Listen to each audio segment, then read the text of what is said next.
যে ভাই বোন একে অপরকে ছাড়া ১ মিনিট কোনোভাবেই কাটাতে পারত না, সেই ভাই বোন বাস্তবতায় আজকে একে অপরকে ছাড়া বছরের পর বছর পার করছে।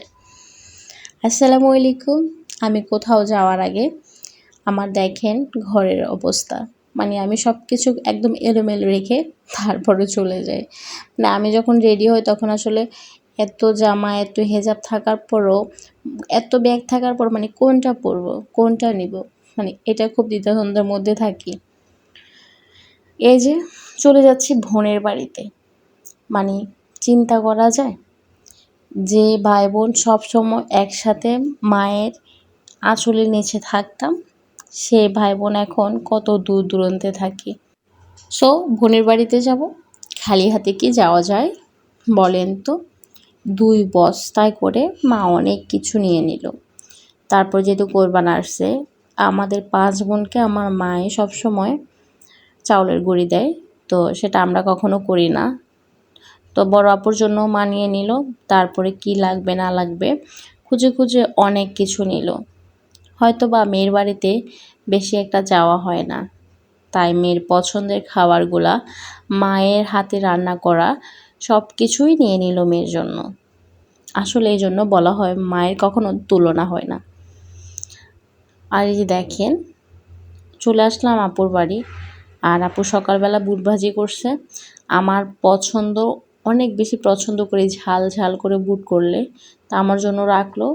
আর এই যে আমার মানে আপুর হাতের সিঙ্গারা, মানে দেখে অনেক লোভনীয় মনে হচ্ছে, তাই না? হ্যাঁ, অনেক বেশি মজার, ইয়াম্মি। সো এদিকে আচার করলো, আচারও খেলাম। আমার আফুর হাতে মানে অন্যরকম একটা মজা, মানে আফুর হাতে মনে অনেক কিছু একটা জাদু আছে। অনেক বেশি ভালো লাগছে সব কিছু। আজ দেখেন একটা গাছ 10টা রাজা, 10 রাজাকে কি নেওয়া যায়? তাই তো এক রাজাকে নিয়ে খেয়ে ফেললাম। তো নিজের গাছের ফল, সেটা তিতা হোক মিঠা হোক, তাও অনেক বেশি ভালো। এটা গ্রামের একটা কথা। এদিকে আপু রান্নাবান্না করার জন্য সব কিছু রেডি করছে। আয়াজ বাবা দেখেই তো লোভ সামলাতে না পেরে আমাকে দেখাচ্ছে, আম্মু দেখো পা, মানে পা তার অনেক বেশি পছন্দ। তাই আমি বলছি ঠিক আছে বাবা রান্না করো, তারপরে তুমি খাবে।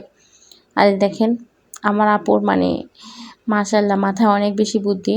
এই যে চুলাগুলো অনেক সুন্দর করে করছে, একদম উপর করে উঁচু করে করছে যেন কালি বেশি না হয়।